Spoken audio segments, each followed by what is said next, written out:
예, 오늘의 시황 브리핑 시작하겠습니다. 미증시는 만기일이었고, 대선 관련된 선거 이슈, 그다음에 이제 반도체주 부진하면서 상대 지수 모두 하락했습니다.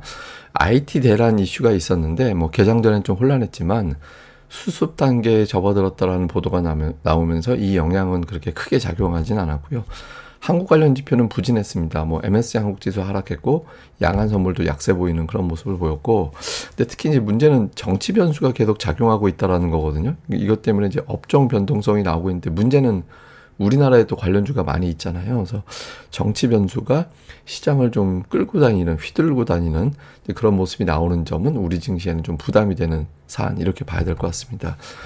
지수 자체는 3대 지수 다 빠졌고, 러셀 2000 지수는 덜 빠지긴 했지만 어쨌든 부진했거든요. 그러니까 만길이라는 어떤 시기적인 특성도 있었던 데다가 좀 증시를 은근히 긁는 그런 이슈들이 많았습니다. 특히 이제 이번 주에 기술주들이 많이 빠졌는데, 나스닥 100이 3일 동안 하락했던 거, 그러니까 3일간 낙폭을 봤더니 작년도 3월 이후에 이제 최대폭으로 하락을 한 거예요. 그래서 이번 주 유난하게 기술주 쪽에 이제 매도가 많이 나왔다라는 걸 볼 수 있는 거죠. 그래서 아무래도 어떤 정치적인 변수도 있었고 만기라는 어떤 변수도 있었기 때문에 또 자금도 중소형주로 넘어가는 그런 매도가 작동되면서 유난히 기술주들이 고전했던 그런 주간이었습니다. 시장에 영향을 줬던 재료들을 보면 우선 개장 전에는 이게 이제 IT 대란, 그러니까 이제 보안 패치를 갖다 이제 작동을 해야 되는데 이게 이제 오류가 나가지고 여러 병원 문제, 공항 문제 여러 곳에서 이제 문제가 발생했다라는 게 이제 보도가 됐죠. 근데 관련해서 이제 관련 종목이 급락을 하는 이제 모습이 나오긴 했는데 이게 개장 전에 20포인트 이상 빠졌었거든요. 근데 수습 단계에 접어들었다라는 보도가 나오면서 11% 정도로 이제 낙폭을 줄였고, 이제 투자들은 기준을 이제 마이크로소프트 가지고 이제 삼았는데 마이크로소프트는 그렇게 크게 빠지진 않았어요. 그러니까 0.7% 정도. 이게 시가총액이 압도적인 상위 종목이기 때문에 이 종목을 끌어내릴 정도의 사안이면 되게 심각하게 봤을 텐데 0.7% 정도면은 그렇게 크게 빠진 건 아니죠. 더군다나 이제 중요한 지지선에서 낙폭이 딱 멈췄잖아요. 그래서 IT 대란 관련해서는 일부 종목의 하락, 상승 이 정도 영향을 주고 그 외에 번지지는 않았다. 근데 이게 다음 주에 어떻게 돌아가는지는 좀 봐야 될 것 같아요. 이게 이제 혹시라도 다음 주에 또 문제가 생기면 한 번은 그냥 일시적인 오류인가 보다 하지만 두 번째 됐을 때는 글로벌 어떤 공급망 문제부터 또 자극하는 재료로 갑자기 부각될 수도 있거든요. 그래서 이걸로 끝나는지 주말 사이에 나오는 뉴스는 좀 주목을 해봐야 될 것 같습니다. 그다음에 정치적인 변수 계속 시장에서 영향을 주고 있는데 그 바이든 대통령 관련해서 뉴스들이 계속 나오고 있죠. 어저께 주말에 후보직 사퇴할 것 같다. 단정까지는 아니지만 유력하다라는 취지의 보도가 나왔죠. 그러면서 이제 미국의 여당에서는 바이든 없는 선거운동을 시작할 것 같다. 그러면서 후보 경선 과정이라든가 해리스가 그대로 이제 후보로 지명되는 게 아니라 경선을 할 것 같다. 이런 식의 어떤 보도가 나왔었잖아요. 근데 오늘 새벽에 다음 주부터 선거운동을 재개한다. 대선 후보 사퇴론을 일축했다. 그러면서 이제 바이든의 트럼프의 정책이 얼마나 위험한지를 지적을 할 것 같다. 이런 내용들, 구체적인 어떤 선거 운동의 일정, 내용 이런 것까지 일부 공개가 됐죠. 근데 같이 나오는 뉴스가 가족 참모들과 출구 전략을 논의하고 있다. 이런 내용들도 보도가 되고 있거든요. MBC 보도에 의하면, 미국 MBC 보도에 의하면 좀 출구 전략도 모색하고 있는 것 같다. 그러니까 저게 아마 제 생각엔 선거운동 재개한다 이렇게 나오는 게 너무 힘없이 물러나는 모양보다는 좀 충분한 명분, 그리고 이제 엄청난 민주주의를 위한 희생 이런 식으로 또 이제 명분을 좀 만들려는 게 아닌가라는 생각도 들거든요. 근데 어쨌든 이렇게 하다가 또 진짜 완주할 수도 있는 거죠. 그래서 뉴스들이 오락가락하면서 투자자들이 좀 혼란하게 되긴 했죠. 그래서 이 뉴스도 이렇게 되면 후보를 다시 뛰게 되면 트럼프 쪽의 어떤 당선 가능성이 높아지는 거 아닌가라고 해서 이제 비트코인 올라가고 전기차 빠지고 이런 식의 영향을 또 줬던 것 같습니다. 실제로 종목에서 보면 오늘 테슬라 주가가 부진했거든요. 캘리포니아, 그러니까 미국 전기차 판매의 3분의 1을 차지한다라는 캘리포니아에서 판매량이 전년 동기 대비 한 20% 이상 감소했다. 이런 보도가 나왔죠. 그런데 이제 주가가 빠지고 여기 이제 또 트럼프 대통령 유력 이런 어떤 기사가 나오면 아무래도 전기차 의무화 폐지할 거다 이런 보도가 나왔었기 때문에 이제 또 부진하게 될 수밖에 없죠. 근데 이게 또 지금 그 머스크가 엄청나게 정치 자금 되고 있잖아요.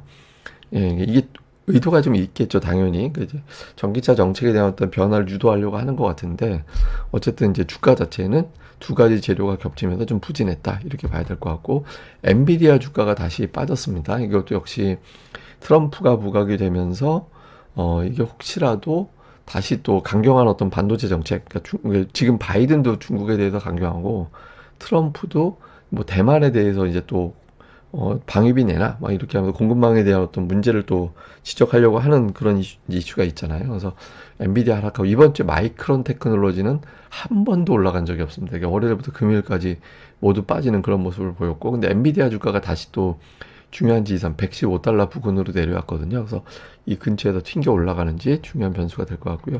오늘 뭐 올라간 종목들을 보면 특이한 공통점은 있습니다. 그러니까 스타벅스가 올라간 것도 있고, 크루즈선 관련해서 이제 그런 종목도 올라가고, 뭐 ST로더 뭐 이런 종목 있잖아요. 뭐 꾸미고 놀러 가고 마시고, 그러니까 이런 종목들이 강세를 보였거든요. 그래서 조금 올라가는 종목군들은 이제 소비하고 관련된, 구체적인 소비하고 관련된 종목군들이 상승한 것이 특징이었다. 스타벅스 같은 경우는 중요한 저항대를 돌파했거든요. 그래서 이게 이쪽으로 또 자금이 넘어가는 건지 요것도 주목을 해봐야겠습니다.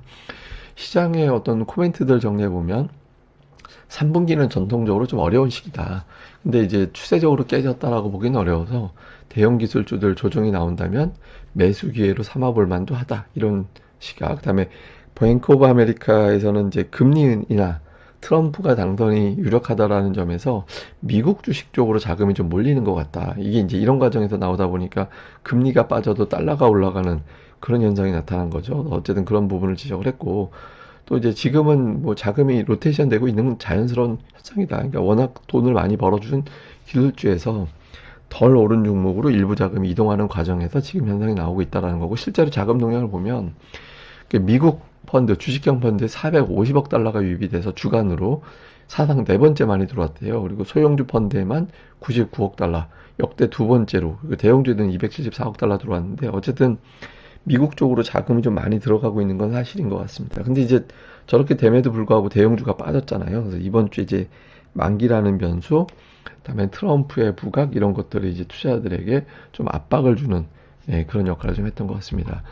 금리는 이날 올랐습니다. 이제 0.88%, 특별하게 어떤 이슈가 있었던 건 아닌데, 그 트럼프가 부각이 되면서 인플레이션이 자극될 것 같다, 이런 보도. 다음에 또 국제 유가가 오늘 많이 올랐거든요. 그래서 유가가 뭐 미국의 재고 감소라든가 중동의 어떤 리스크 문제 뭐 이런 것들 등등이 좀 겹치면서 그 유가가 올라간 점도 역시 인플레이션 자극 이런 것들을 걱정하게 만들면서 올라갔는데, 사실 지금 금리는 이 위치는 별로 이게 좋지는 않거든요. 그러니까 4.35% 아래에 있다라는 거는 다행이긴 한데, 금리가 4.1대, 그러니까 4.2대가 아니라 4.1대로 내려가 있는 게 이제 우리 증시에는 조금 유리할 수 있어서 이제 금리가 좀 내려가 주는 게 좋죠.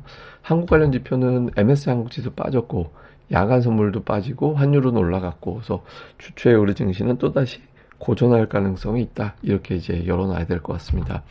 자, 시장을 요약해 보면 이제 만기가 어쨌든 넘어갔거든요. 근데 이제 메가캡 종목들 실적이 나오기 시작해요. 그래서 메가캡이 그동안 좀 부진했죠. 예, 근데 실적을 기반으로 이게 또 실적 피크로 작용할 거냐, 아니면 실적 일이 좋은데 우리가 너무 했잖아, 이렇게 하면서 매수가 붙을 거냐, 다음 주에 어떤 메가캡의 어떤 변화 봐야 될 것 같고, 다음에 이제 바이든 관련된 뉴스. 그러니까 바이든의 선거운동 재개가 두 가지 측면 다 된다라고 말씀을 드렸잖아요. 하나는 진짜 진심으로 선거를 치르려고 하는 거일 수도 있고, 또 다른 측면에서는 이제 열심히 하려 했으나 민주주의를 위해서 나는 희생할 거야 라는 쪽에 명분 쌓기로 가는 건지. 그래서 이제 다음 주에 바이든 관련된 또 주말 사이에 어떤 뉴스가 나오는지. 그 다음에 이제 우리나라 증시에는 좀 안 좋은 조합이죠. 그러니까 금리 올라가고 러셀 2000 하락하고 반도체 부진하고. 우리나라 증시가 좋으려면 금리 하락, 달러 하락, 러셀 2000 상승, 반도체 상승, 이런 구도가 돼야 되는데 지표상으로는 되게 안 좋게 됐거든요. 그래서 조금 고전할 가능성이 있습니다만은 이게 재료가 반복됐어요, 너무. 예, 같은 재료가 너무 반복이 돼가지고 투자자들 입장에서 저거 가지고 뭐 반도체가 주식상승 빠지기만 할 것도 아니고 뭐 트럼프가 당선된다라고 누가 보장을 하나, 이런 것들에 따른 기술적 반등 시도도 나올 수 있거든요. 그래서 조금 새로운 재료가 여기에 더해지면 근데 골치 아파집니다. 그래서 새로운 재료가 뭐가 나오는 게 있는지 이것도 좀 봐야 될 것 같습니다. 그리고 이제 다음 주를 보면 이번 주에 나스닥이 3% 넘게 빠졌잖아요. 그러니까 작년도 이후에 3% 이상 빠졌던 시기를 이렇게 놓고 보면 3% 빠지고 그 다음날 그 다음 주까지 좀 보면 4번 중에 3번은 다음 주에 올랐어요. 한 번은 빠졌고. 예, 근데 그 한 번 빠진 거 같은 경우는 그 다음 주부터 되게 세게 올라갔거든요. 근데 이번 같은 경우는 이제 주가가 좀 올라가는 과정에서 빠진 거라 예, 약간 이제 좀 비교하기는 애매하고 또 이제 올라갔을 때 공통적으로 보면 이제 그 빠졌을 때 말고 올라갔을 때 그 전주부터 조금 흘러내렸다가 이제 3%쭉 빠졌을 때 그때 이제 주가가 올라갔거든요. 근데 지금은 이제 이번에 3% 처음 빠진 거라서 이게 이제 참 사례를 적용하기가 다 나름이에요. 3% 빠졌으니까 다음 주 올라간다라는 통계를 갖다 붙일 수도 있고 그 전주에는 올라가다가 처음 빠진 거니까 그 다음에 빠진 거일 수도 있고 여러 가지가 막 겹치는 상태라서 지금은 통계적으로 애매하긴 합니다만 어쨌든 3%만 놓고 보면 다음 주에 오를 확률이 통계적으로는 좀 높긴 하다. 뭐 이렇게 이제 나올 수는 있습니다. 근데 이제 어쨌든 메가캡 실적 바이든이라는 변수, 그러니까 다음 주는 제가 보기엔 트럼프 변수보다 이제 바이든 변수가 될 것 같은데 예, 그런 것들이 어떻게 되는지가 더 중요한 재료가 되지 않을까 이렇게 봐야 될 것 같습니다. 예, 그럼 또 오늘 하루 제가 참 그리고 지금 준비하고 있는 게 이건 한 번 더 말씀을 드리겠는데 한 2분 또는 3분짜리 방송을 생각을 하고 있는 게 제가 통계가 보니까 한 300개가 넘게 있더라고요. 저한테 제가 가지고 있는 통계가 그러니까 제가 따로 모은 통계가 한 200개 되고 여기저기서 이제 좀 예를 들어서 특이한 통계 있잖아요. 제가 조금 전에 뭐 3% 빠지면 그 다음 주에 어떻게 되고 아니면 뭐 미증시가 짝수에는 어떻게 되고 홀수에는 어떻게 되고 그다음에 삼성전자가 실적이 이렇게 될 때 주가는 그 다음에 어떻게 되고 이런 제가 가끔가 보여드리는 통계 있잖아요. 그게 한 300개 정도 있더라고요. 근데 그걸 저도 자산이기 때문에 그걸 다 할 수는 없고 한 100개 정도만 한두 개 정도씩 하는데 한 3분이면 될 것 같더라고요. 그래서 그런 이제 동영상 방송을 하려고 하는데 그걸 이 채널로 올릴지 별도 채널로 올릴지는 좀 고민을 해봐야 될 것 같아요. 왜냐면 이 채널은 또 시황만 하는 채널인데 별도 개설하는 게 맞는지 아니면 또 그거 찾아보시는 게 귀찮으니까 여기 하는지 맞는지 뭐 그거는 좀 고민을 좀 해보겠습니다. 근데 그건 좀 여러분들한테 시장을 갖다가 뭐 통계는 되게 중요하거든요. 그러니까 시장이 이 정도 빠지면 기술적 반등 나온다. 이 정도 올라가면 빠진다. 뭐 이런 것들은 여러분들한테 전략 세우는데 도움이 될 수 있기 때문에 제가 꼭 할 거거든요. 그래서 좀 채널에 대한 고민 끝나는 대로 곧바로 한 2분, 3분 하나 통계단 그런 이제 방송도 해서 올리도록 하겠습니다. 예, 그럼 또 주말 잘 보내시고요. 저는 다음에 뵙겠습니다. 이 방송 구독하기, 그리고 좋아요 꼭 부탁드립니다. 감사합니다.